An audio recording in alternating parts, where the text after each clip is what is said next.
So with the two Ferraris being looking like the only ones who can stop the domination of the McLaren going into the qualifying session, how would the Ferraris hold up?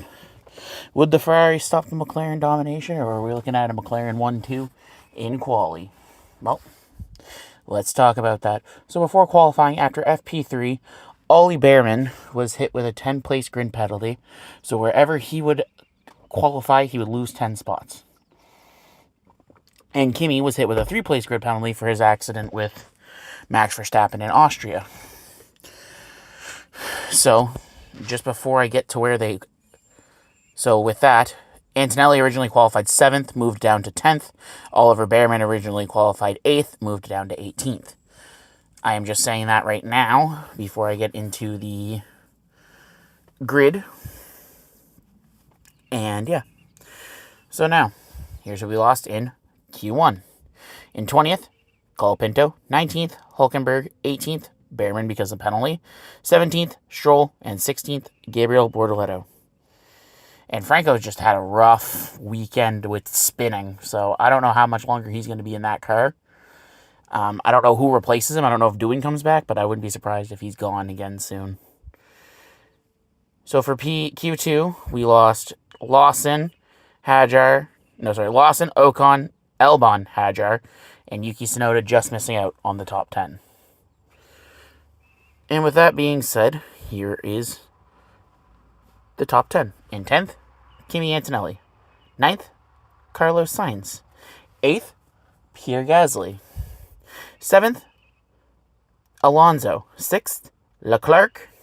5th, Hamilton. 4th, Russell. 3rd, Norris. 2nd, Piastri. And in the shock pole at Silverstone, Max Verstappen. Now, I'm not going to lie, I watched the qualifying highlights because I missed qualifying because I was sleeping. And when I woke up and saw Max was on pole, I was like, wait, what? Because he was, not that he was bad all weekend up to this point, but it just didn't look like he was going to get it. So for him to throw this out of nowhere is fantastic and just proves why he's my GOAT. Also, I'd like to say this is the repeat of, at least so far, is a repeat of Saudi Arabia, where I didn't predict Verstappen to be anywhere after what was Bahrain. So I didn't predict him to be anywhere after his bad race in Bahrain. What did he do in Saudi? He took pole and finished P2. So if my reverse jinxing works again, I'll let you know when we get to the race. But yes, as for that, now let's get on to the qualifying head-to-heads. So let us rejoice and let us talk about the qualifying head-to-head.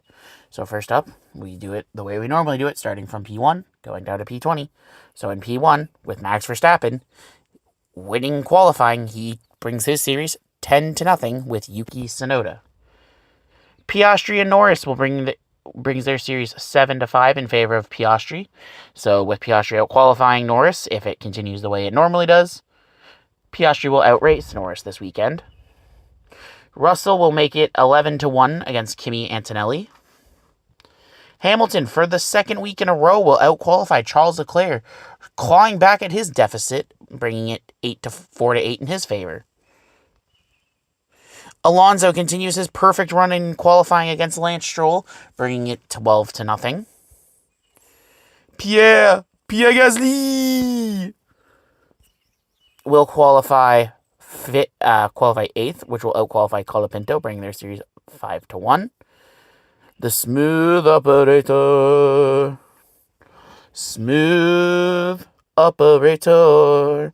outqualifies Alex Albon, bringing their series 7-5. I believe this is the second weekend in a row. Sainz has outqualified Albon as well. Next up, we have the Visa Cash App RB duo, as Isaac Hadjar outqualifies Lawson, bringing their series 8-2. Esteban Ocon technically outqualifies Oliver Behrman, but because of penalties. So Ocon will bring their series 7-5. And finally, Bortoleto will be the first teammate to tie their qualifying series as he outqualifies Nico Hulkenberg, bringing their series 6-6. Let's find out what the race has in store for us. Can Max Verstappen keep on top of this, or will he falter? All I'm saying is, if it's anything like Saudi, expect a top 3 finish, and we'll be all watching carefully. So with that, let's get into the race review. Just quickly, something I forgot to mention before I get the race review started. Max Verstappen, with his pole position yesterday, has now tied Sebastian Vettel for the most podiums for an RB driver at 44. Just 2 GOATs doing GOAT things.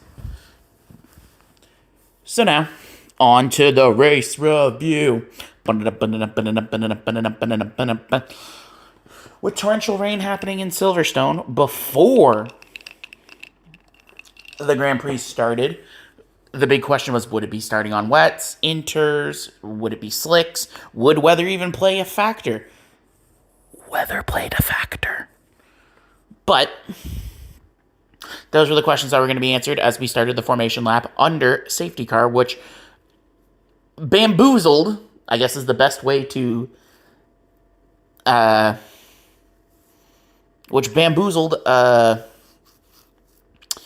Crofty and Brundle, because they didn't think it was overly wet, and it wasn't. It was really only the last 2 corners that were, like, soaked. And that's why when people are gambling for softs, for slicks, it was, it was seen as a gamble. However, formation lap starts under the safety car, and it was lights out, and away we went. What a race. That's all I can say. A lot of people crashing out of this one. I mean, we had 5 DNFs. We had Colapinto, who I believe didn't even start the race.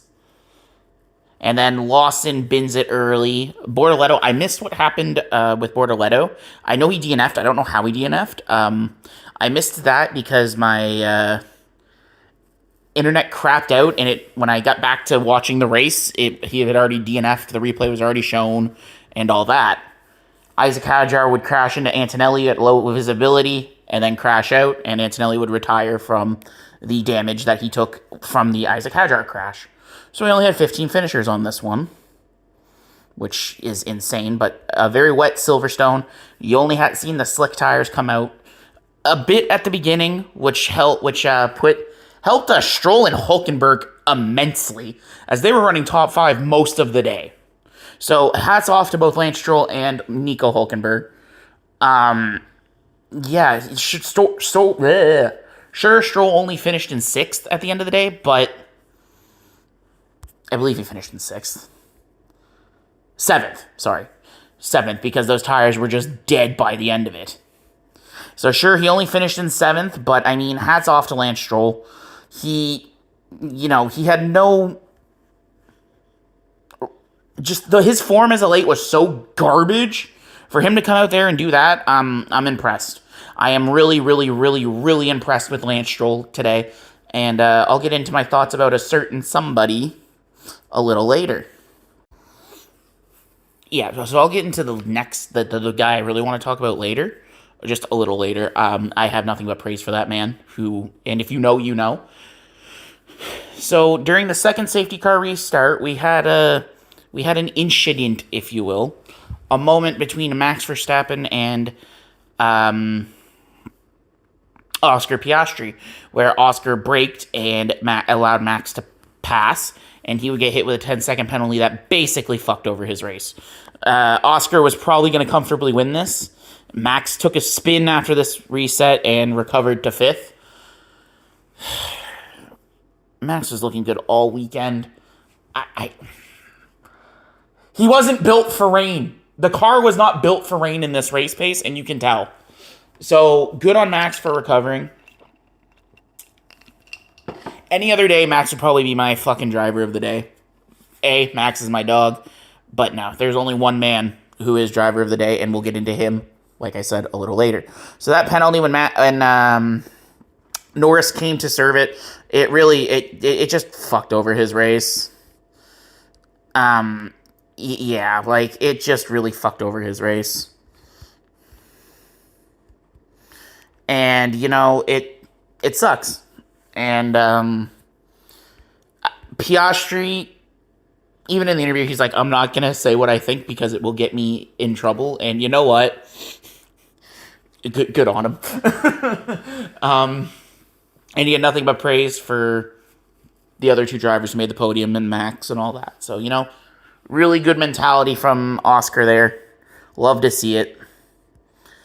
And yeah, so then Lando Norris would inherit the lead, and he wouldn't look back, as it was a rough weekend for a lot of people. Leclerc, Russell, Tsunoda, who got a 10-second penalty and finished in the wasteland that is 11th, or 14th, whatever. Tough weekend for Fernando. But hey, another points win for Fernando. And tough weekend for both Haas's, out of just the finishers. But a dream weekend for Nico Hülkenberg. P3. Nico Hülkenberg, the GOAT. What a performance. Everybody was trying to be like, oh yeah, the commenters being like, what dominance for McLaren and da-da-da. I'm like, shut the fuck up, we don't care about that. Nico Hülkenberg, P3. P3 for Nico Hülkenberg. He does it. Finally, after 239 race starts, Nico Hülkenberg gets his podium. So happy for Nico Hülkenberg. Nico if you were to tell anybody when he signed with Sauber that he was going to get a podium in that Sauber, they would have called you crazy. If you put the betting odds on that, you'd be making a lot of money if you gambled on that. Absolutely hands down performance from Nico Hülkenberg. Unanimously won driver of the day for Salesforce, and that's one where even the commentators are like, you can't argue anybody else. Yeah, sure, Norris's maiden home win was great, but you can't argue that was Hülkenberg's moment. And I 100% agree with the Sky Sports commentators on that one. Whew, what excitement. All right, let's get into the race standings. So the DNFs were Franco Colapinto, Liam Lawson, Gabriel Bortoleto, Isaac Hadjar, Kimi Antonelli. P15, Yuki Tsunoda. P14, Charles Leclerc. P13, Esti Besti. P12, Carlos Sainz. P11, Ollie Behrman. 10, George Russell. 9th, Owens Goat Fernando. 8th, Alex Albon. 7th, Lance Strolovich. And 6th, Pierre Gasly. So yeah, now on to the top 5, who I said would get the top 5 and who actually got the top 5. This is my least favorite part, when you guys realize how shit I am at predicting these things. So for P5, I said Isaac Hadjar. Yeah, no, that didn't happen, as Max Verstappen would take P5.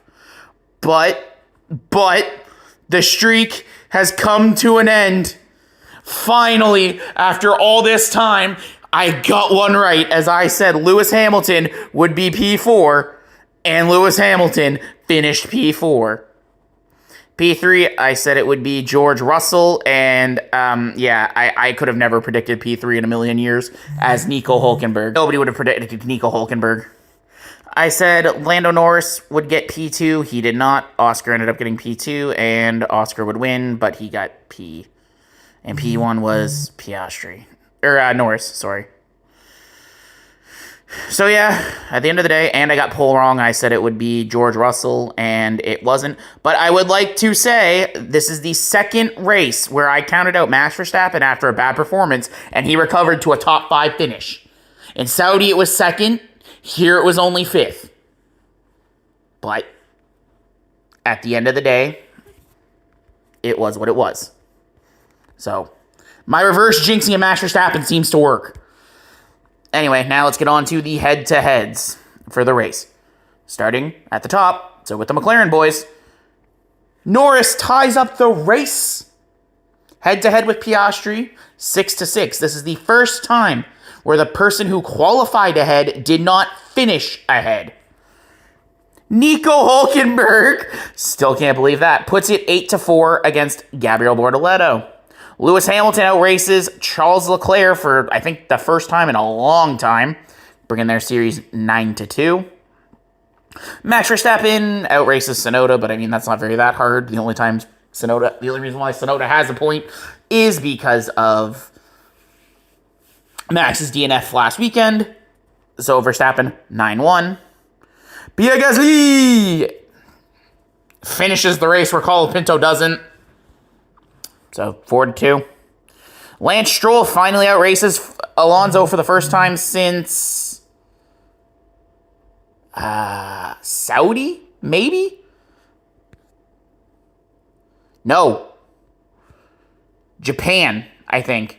Because the first 3 races he outraced him, and then Fernando just started curb stomping him. Alex Albon, so that brings their series 7-4 in Fernando's favor. Alex Albon outraces Carlos Sainz, bringing their series 8-3 after their double DNF in Austria. George Russell will continue his perfectness against Antonelli, 12-0. Oliver Behrman will be scratching back as he is 4-8 against Ocon. And the only one that does not change is the Racing Bulls, as that continues to be 8-1, as both drivers DNF'd.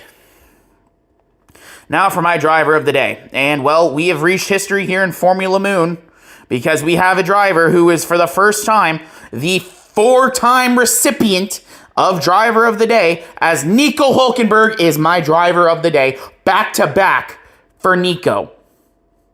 Nico went back-to-back, and this is the 3rd time he is driver of the day in 4 races for me. Nico can get it. Congratulations, Nico Hulkenberg. We will see you in the next one.